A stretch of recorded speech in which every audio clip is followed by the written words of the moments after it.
Engagers, this is Professor Game, where we interview successful practitioners of games, gamification, and game thinking who bring us the best of their experiences to get ideas, insights, and inspiration to help us in the process of using games and gamification in our daily lives, for example, to learn what we are teaching. And I am Rob Alvarez. I work at Ironhack, teach at IE Business School, University, and so much more, and host this podcast. If you have an extra second, please go ahead and subscribe for free to our email list at professorgame.com/subscribe. Hey, Engagers, welcome back to another episode of the Professor Game podcast. And we have today with us Shawn Young from Classcraft. But Shawn, before we kick off, are you prepared to engage? Oh, I'm prepared. Let's do this because Shawn with us today. Shawn Young is a co-founder and CEO of Classcraft, as I mentioned before, the engagement management system for schools. And since their launch, they have been gaining incredible traction with educators worldwide, providing tools to gamify their classrooms. And he started teaching 11th grade physics for 9 years and holds a bachelor's degree in physics and master's in education from Université de Sherbrooke. So I'm guessing that's French, Université? It's Quebec, yep, Canada French. Beautiful. And is also a seasoned web developer. He is the co-chair of UNESCO's Global Collective for SEL and Digital Learning, and is the president of the Edteq Association and is an ambassador for the education faculty of the University of Sherbrooke. So Shawn, I don't know if we're missing anything from that intro, from getting to know you. Is there anything we left out? I mean, I'm a multifaceted person. I'm still a gamer at heart. I still game a lot, and just been really involved in doing our best to absolutely make school meaningful as much as possible for kids. So involved in a lot of other things, but the through line is really, how can we make school more meaningful? How can we help kids engage? How can we use the culture of today's young learners, which is, predominantly game related, to connect with them and, build community within the classroom. So topics that are super important these days, but that are still not, talked enough about at scale. So really excited to be here with you and have this conversation, Rob. Fantastic. And talking about this conversation, is there, what would you say your days look like? What do you spend your time on these days? What has you focused, relatively, after the pandemic, before, during? What are you expecting after that? We want to get to know, what are you spending your working hours on, so to speak? Yeah, I'm the CEO of a company, so I do a lot of things. My job is basically make sure that, things keep running here and everybody on my team has what they need. So my day is mostly just meetings, but in truth, all of that is to move forward Classcraft's goals. And Classcraft is a platform that uses the mechanics, the culture of games to help schools manage students' behavior better in a proactive, positive way. And so just to give some context there, it looks like, imagine, you were running a school and it was operating the same way that the mechanics in a role-playing game would operate. So you do specific things, you gain points, you level up, you unlock gear and powers and skills for your character, and you're in an adventuring party. So kids, as they do these things not like in a video game, but things in real life, participate well in class, hand in assignments on time, be empathetic to somebody else. They'll earn these points and evolve their character. And then the skills and powers are things like you can eat in class, or you can hand in homework a day late, or you can, skip an assignment. And so for us, a lot of the work these days is, there's 9 million kids in the platform. We're operating in 165 countries. Across school systems, as small as a single classroom, all the way to, tens of thousands of students in single rollouts. And so, right now it's back to school. So a lot of our time is, onboarding and helping training teachers and, bringing them up to speed with the approach. But in general, over the last year, I would say we've been really, really focused on building a pathway towards making this approach more accessible for teachers that aren't connected to gaming in any way. Our mission is to make school as meaningful as possible for as many kids as possible. And, that means working within the system.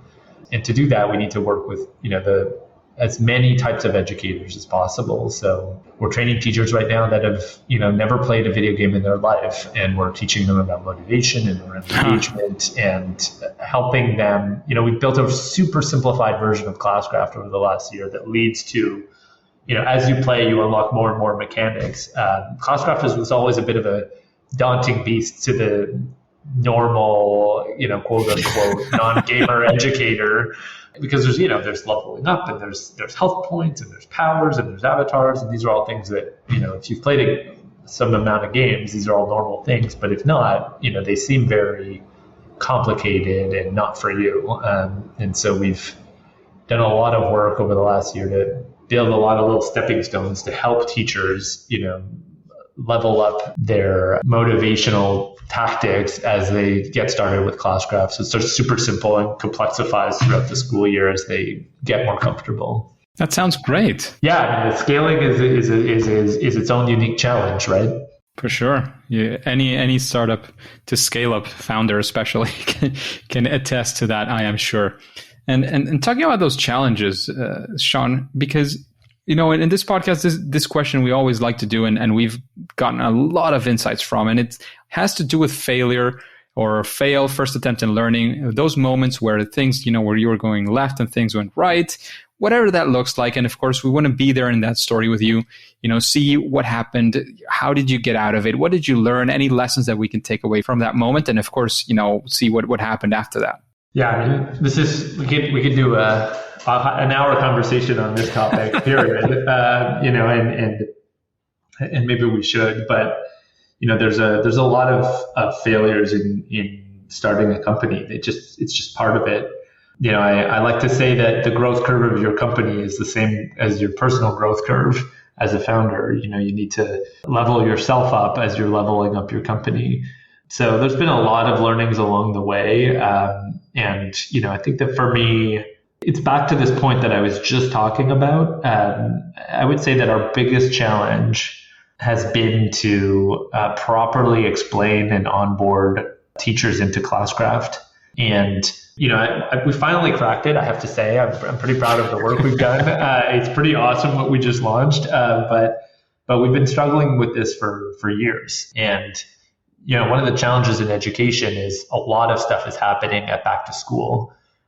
It's kind of a make or break moment for every school year. That's when all the teachers sign up for new stuff, and when they're, they're fresh and willing to try things. And if you can't get them to see the value immediately of what you're doing, then they're, it's going to take another year before they look at it again. And so it makes rapid iteration challenging, like just education in general. It's more challenging than, if I'm a company like Netflix, where every day I have people coming in and I can test and try things. In education, we have the seasonality is so powerful that, it dictates a lot of the business. And so this has been our fourth run around over 4 years at getting the onboarding right. And by onboarding, I mean somebody signs up for Classcraft as a teacher and they come into Classcraft and, they immediately get what it is and then start using it. And I would say that our biggest mistake there was, making assumptions. We know what the best version of Classcraft should be when we have so much evidence that the full version of Classcraft really works. But what does an entry-level version of Classcraft look like? And what's the bite-sized version of that? We actually didn't know. And, we tried three different iterations of that. And then finally just accepted that, we needed to look outwards to figure it out. And so we started a whole UX research project. It lasted almost a year, actually. And we started by interviewing teachers who signed up for Classcraft but dropped off and said, why did you drop off? What didn't you understand, et cetera? And then based off of that feedback, we went into phase 2, which was rapid prototyping. So we made versions of the app literally in Google Slides, just very scrappy versions that, were interactive PowerPoints. and then tested them out with teachers. So we would build the prototype, meet with the teacher, walk them through it. Where would you click here? Okay, here's what would happen if you would click. What would you do next? What are you seeing on this screen? And based off of that feedback, immediately change the prototype and then rinse and repeat. We did that 17 iterations with 17 different teachers, evolving it over the course of 3 months. And by the time we got to like 16, 17, we're like, okay, there's no more new feedback.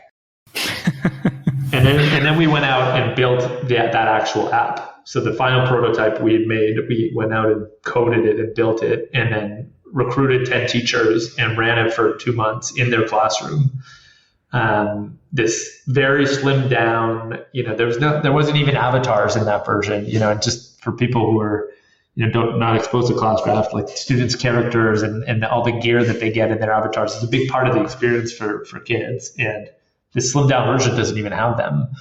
So we tested that with these teachers, and over the course of, that 2 months, all of them, before the testing was up, quit the prototypical version and went on to the full version of Classcraft.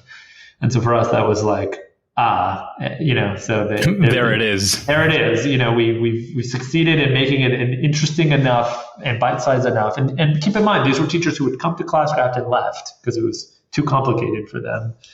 And then we went on from there to build out, not one slimmed down version, but actually a progression. There's 4 phases before you get to the full version of Classcraft now when you start.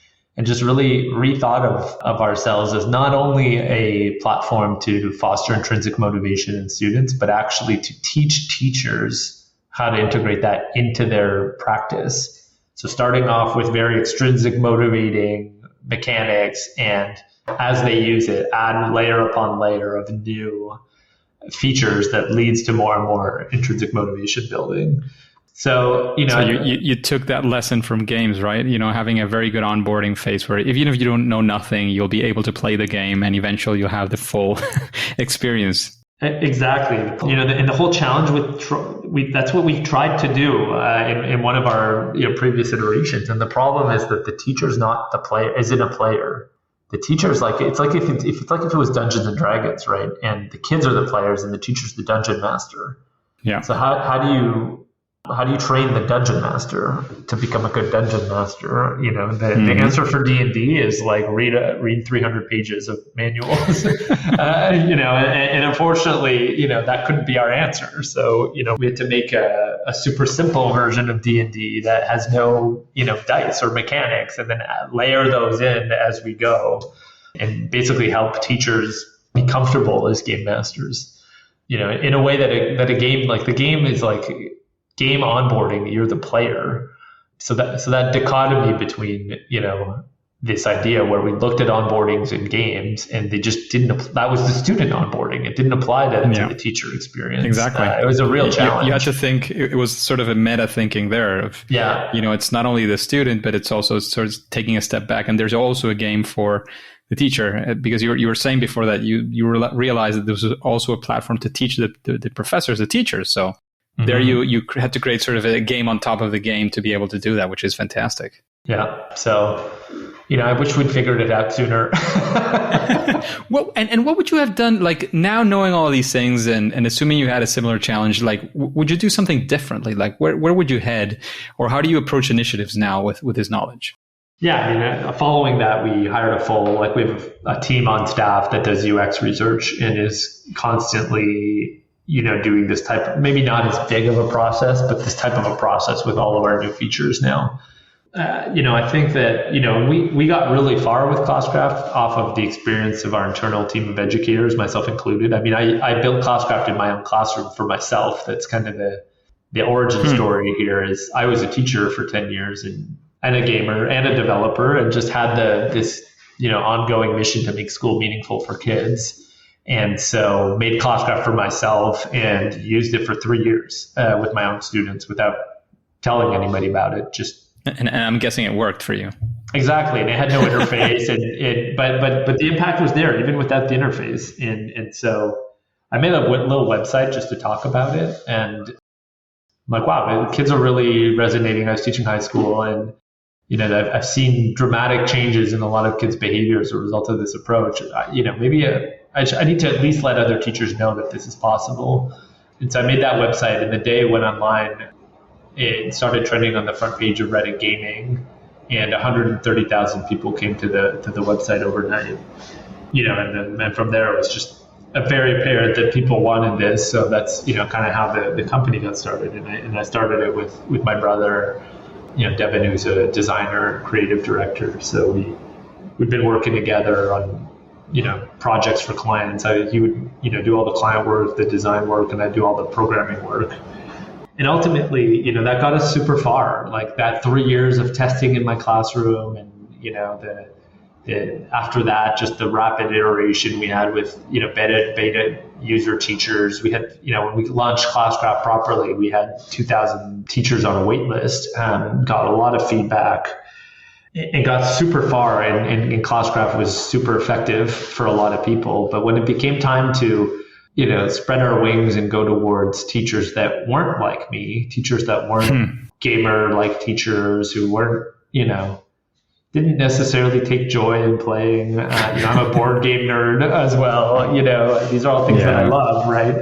And so Classcraft worked super well for those types of teachers. But when you go, to a more broad-based audience, the big learning there was go meet with them. They're not exactly the same as, us, and we need to meet their needs, not, force feed them, our own Kool-Aid. So there's definitely, we have a lot of expertise, but also very humbling to know, we don't know everything about every single teacher and how they're approaching this. And, Makes sense. And talking about approaches, Shawn, I'd like to know, and lead this wherever wherever it takes you in that sense. Like when you're facing one of these problems, or when you were thinking about creating this, did you follow some sort of process? Do you have some series of steps, or maybe how does that happen within Classcraft? Like, do you have some form? Because I would like to know if there's something that we can sort of translate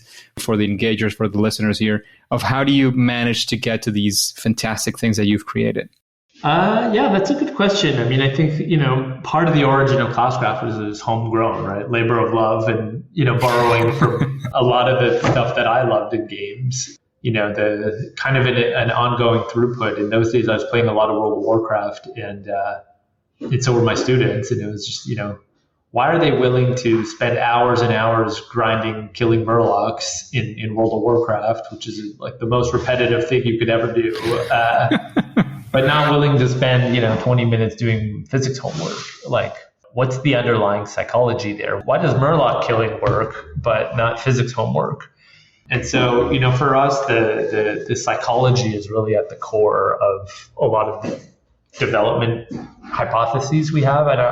And I would have said decisions a long time ago. Now we're saying hypotheses, which is what we're trying to do is create intrinsic motivation. And intrinsic motivation is you do something because you want to do it, not because there's a reward or a punishment or an external pressure to make you do it.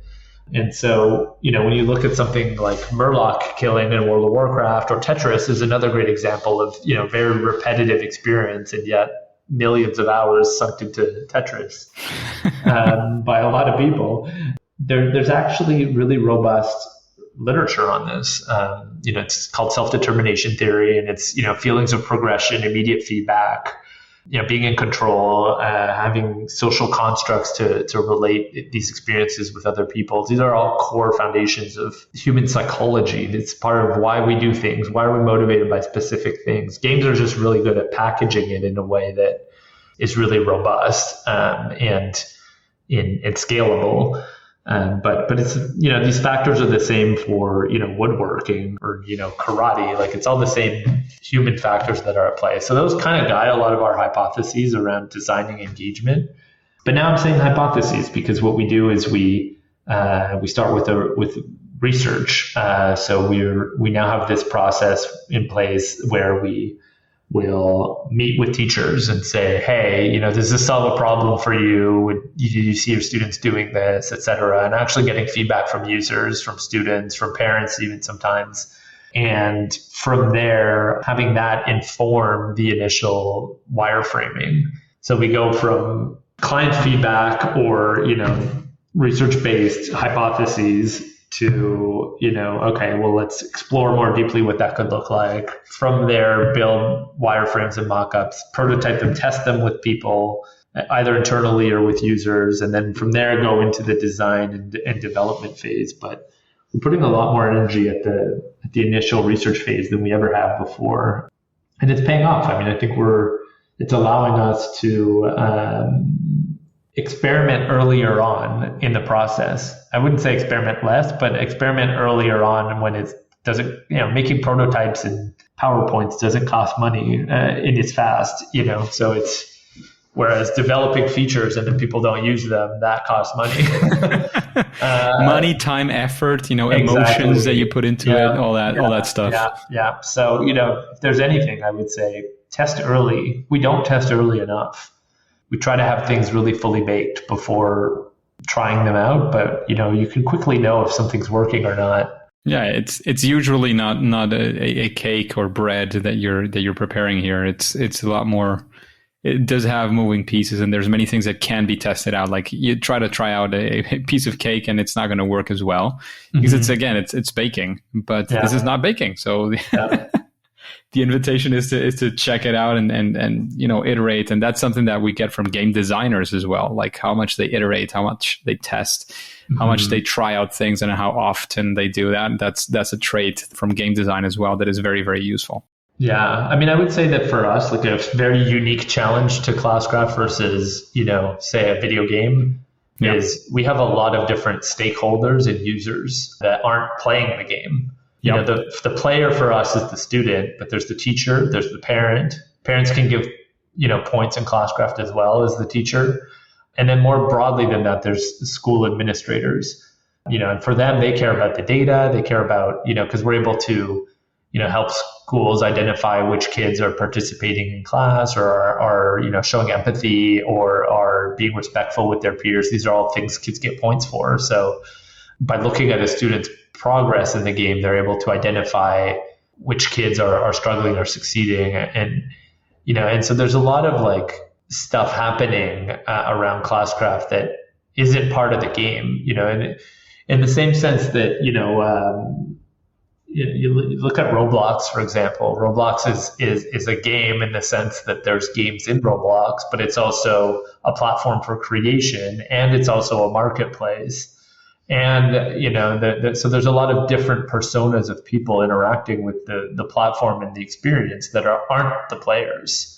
And I think that for us, that was a unique challenge. We looked at it very much from at the very early days, we were like, what's the player experience here? And, from that evolved into Classcraft being a platform for, running your school as a game around specific educational needs, around social emotional learning and behavior intervention that are kind of underlying the game in the same way that, you build a level in Roblox. Well, yes, you're building a game, and yes, you're playing a game, but you're also eventually trying to monetize it and build a product ultimately. The game is the core, but then added to that, there's all these other meta layers that come from trying to and successfully, meeting the needs of different levels of stakeholders in education. So it's pretty fascinating. Yeah, absolutely. All those stakeholders, it's something anybody working in education, I think, can relate to that in different ways, and not necessarily the same stakeholders in the same capacity. But if you've ever worked there, all these people are surrounding it. Whether you're a professor, you're selling a book, or whatever way you're relating to education, for sure, there's all these things to consider. And you take it a step further, and when you're thinking of human psychology and motivation, intrinsic, extrinsic motivation, of course, it gets all these complexities as well. Just a quick break before we continue. Are you enjoying this podcast? If you're listening through a podcasting app, please subscribe and rate us on the app. This will be of great help to reach more engagers so we can change the world together through gamification. And Shawn, what would you say is some sort of, I'd like to call it a best practice, not a silver bullet, but a best practice, something that you would say, well, if you're trying to gamify your class, this is something that would, your class would definitely benefit from doing as well. There's 50 million answers to that. But for me, from an education standpoint, I mean, there's a litmus test for me, which is, would I want to do this? And, when I was a teacher, I built my own curriculum. I built 180 days of project-based learning. We did all kinds of cool stuff, like build hot air balloons and cannons that we shot off the roof of the school, and really, really fun stuff. But all of that, with the goal of learning physics, but all of that with always the question of, if I was a student in this classroom, would I want to do this? And if that answer wasn't generally yes, then go back to the drawing board. And I think that there's something powerful about that when we think about gamification. I think gamification in general has had a bad rap, and I think it's justified, actually. And I say that as somebody who built a gamification platform. and the reality is, it's because they're not inherently fun. These gamification things that have been done, leaderboards and points for going to a coffee shop. These aren't robust enough experiences. They don't have enough elements to actually generate intrinsic motivation. They often fall flat and are just extrinsically motivating. They're just another way of paying people to do stuff. And so, if we go back to this question, like, would I freely participate in this experience? And nothing beats paying, actually paying, right? Yeah, no, well, exactly, right? But those are extrinsic motivators, and they're super problematic in general, but they're also problematic, especially in education, because they wear out over time.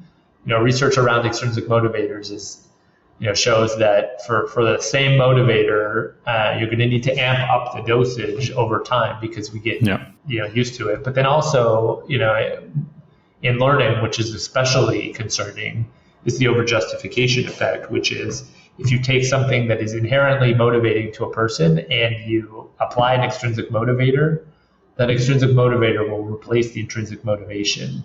So, for example, let's say you love to, paint, and I were to start paying you for every painting you do. After a certain time, if I were to take away the payment, you would cease to paint. And in essence, your own intrinsic desire to paint would go away and it'd be replaced by the desire to get the reward. And so when we think about what that means for education, why are so many kids disengaged with learning when, in fact, learning is inherently a motivating thing? It's, when small kids love to learn, why do teenagers hate it? And the reason isn't because they're teenagers. The reason is because we've replaced all their intrinsic motivation to learn with extrinsic motivators. And when we take those motivators away, there is no desire anymore. And so, so all of that goes back to your initial question here, which is, what's the golden rule? Well, to me, the golden rule is, would you want to do this if you weren't forced to do it? And the second that's no, go back and rethink your design, because you're not achieving your objective. Because a game, in essence, by definition, a game is a system that we put in place to give meaning to a meaningless activity. And it's voluntary. And it's voluntary. If I'm forcing you to play the game, is it really a game anymore? And the whole power of games is this capacity to build meaning where there was none. My favorite example for this is golfing, because the task of golfing is, the most meaningless task you could imagine. Take a ball, put it in that hole over there.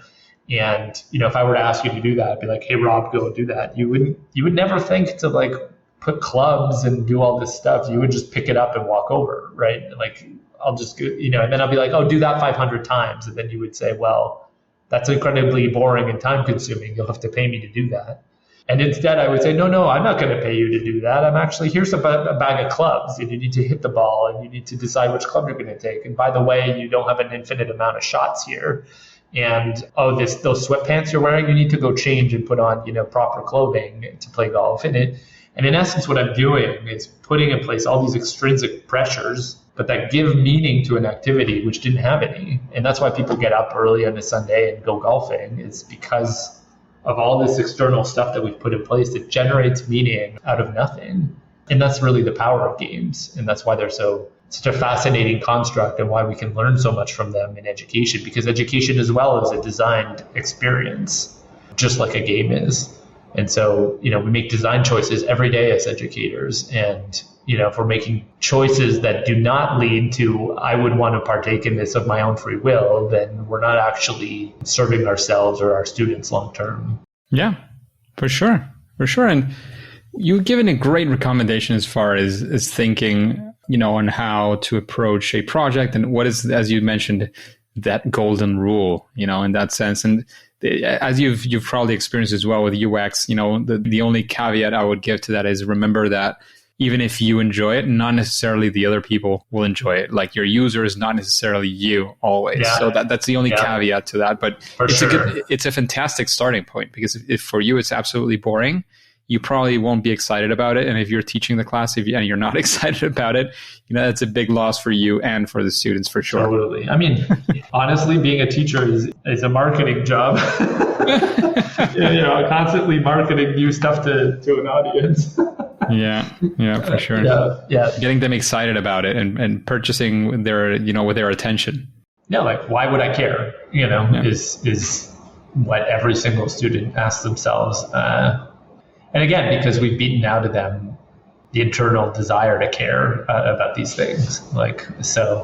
I don't usually go too much into the weeds of this discussion, but I do think it is super important. And it's, it's the whole thing of you go back, or even you don't even need to go back, you go to other countries as well. And the difficulties of having access to education are so vast, and people are like, getting to have access, and you see kids happy just about having the opportunity to go to school. And you have to ask yourself, like what changed so much? You not only you give it for granted, but as you were saying, like those extrinsic motivators, like education in and of itself is a learning experience, and a game is a learning experience. You're constantly learning new abilities, how to beat new monsters, how to do new things. It is a learning experience, and that's something exciting about games. Like, what have we done with our education system to make people run away from it? And initiatives like Classcraft, gamification in general, they're all geared towards sort of rescuing the excitement that hopefully comes from learning for, human beings in that sense. And I do think, as you were saying, that the extrinsic motivation and all that's over justification effect and all that is definitely present there. And hopefully we'll be able to continue to battle against that with our Classcraft and other many initiatives going around. So I wanted to wrap that up and get a couple of more recommendations from you, especially one that is, you've been in this world and I'm sure you've talked to many different people. You've been in different conferences. You've met super interesting designers, creators, professors, teachers.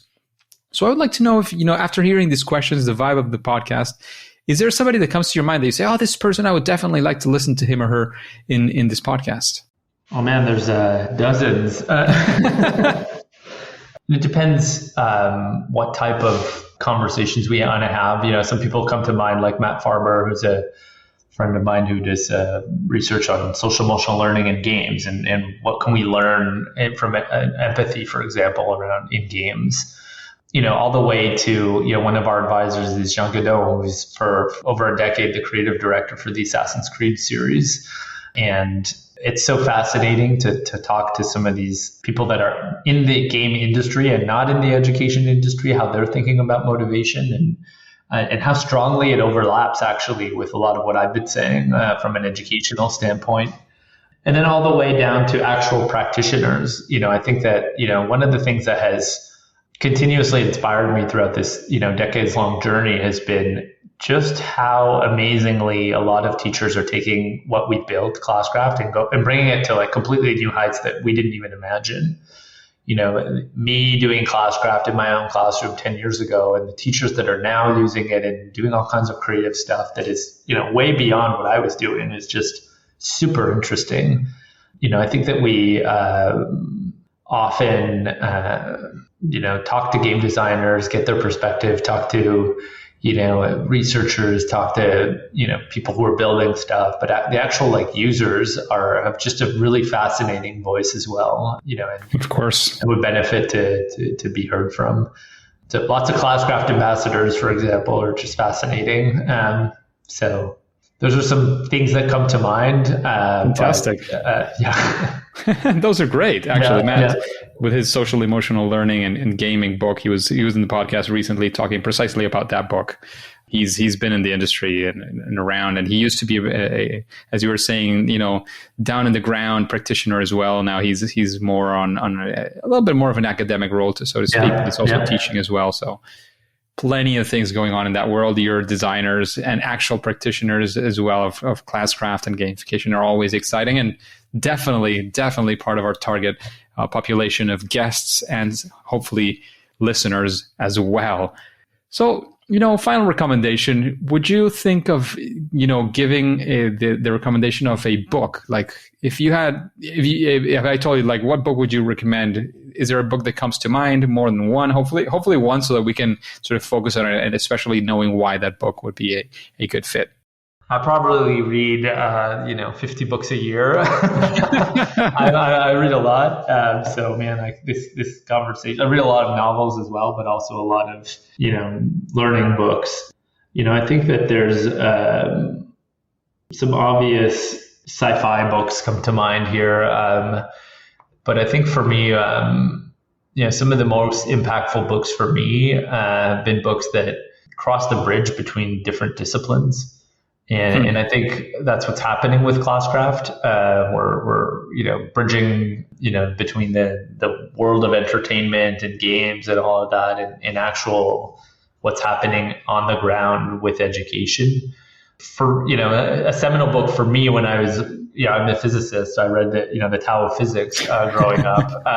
And that's really like drawing parallels between modern physics theories and, Eastern spirituality, for example. That really opened my mind in a lot of ways as a young person of just like, wow, there's a lot we can accomplish if we connect disciplines that seem, in essence, disconnected. So for me, that those are the types of books that I'm looking at and that I'm inspired by these days. But also, from a purely personal standpoint, my favorite fantasy author is Guy Gabriel Kay, the Fiona of Our Tapestry, and a lot of, reimaginings of historical events from a fantasy lens. So I highly recommend that.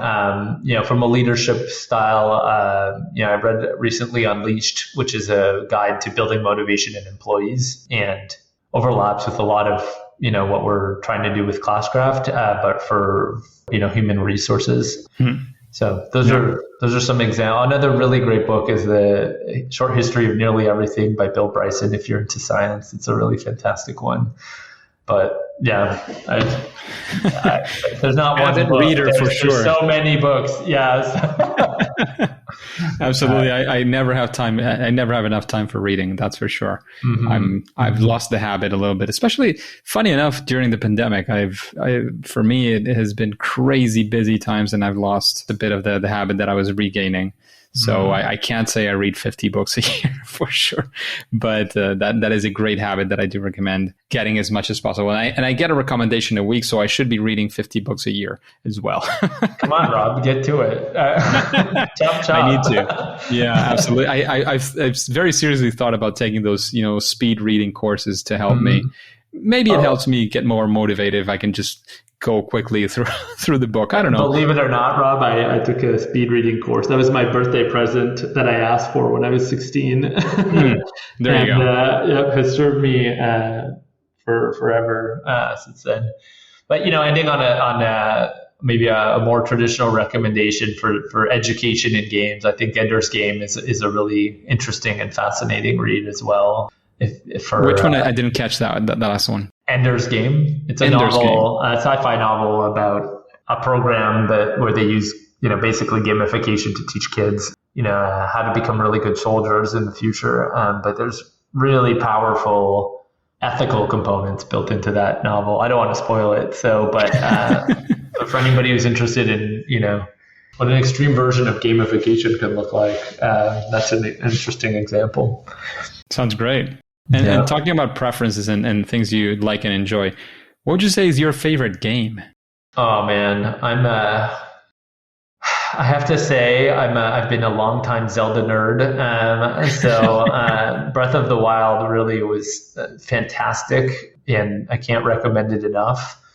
But I've been a gamer since I was 5, and so I've been and still avidly gaming. So most recently, Ghost of Tsushima, which is a PlayStation game around medieval Japan, which is fantastic.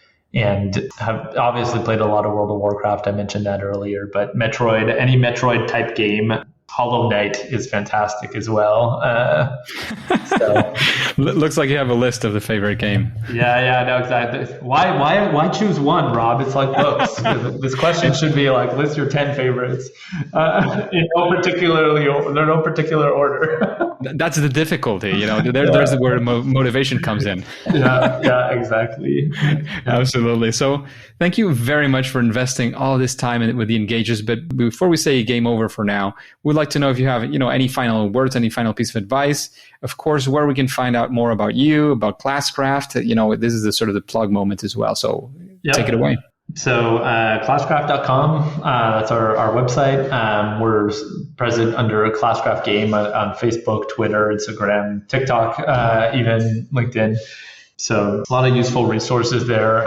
If you're an educator or somebody who works closely to education, there's a free version of Classcraft, so you can jump in and check it out. And if not, there's a premium version in a school and district level version as well for broader based impact. But definitely check out, we're posting a lot of resources with really, really great content teams. So, guides, blog posts, articles, videos, tutorials. There's just a lot of really great content coming out of our team, not just about Classcraft, but about, these topics in general. And, we're a B Corp at Classcraft, so we really care about the impact that we have. And one of the ways we can have impact beyond our immediate platform is to, help elevate these types of discussions. And that's what we're trying to do every day online. So you can check us out at classcraft.com. Sounds fantastic. Thank you once again very much, Shawn, for investing this time and talking through all of these things and sharing your experience, your expertise, your opinions, your ideas, everything else that you shared today, which was absolutely great. However, at least for now and for today, it is time to say that it's game over. Engagers, thank you for listening to Professor Game podcast. And if you want more interviews with incredible guests like Shawn from Classcraft, then go to professorgain.com/subscribe and get started into our email list for absolutely free. That way you can be in contact with us and you'll be the first to know of any opportunities that we might have for you. And remember, before going on to your next mission, click on that button of subscribe or follow using your favorite podcast app and listen to the next episode of Professor Game. See you there.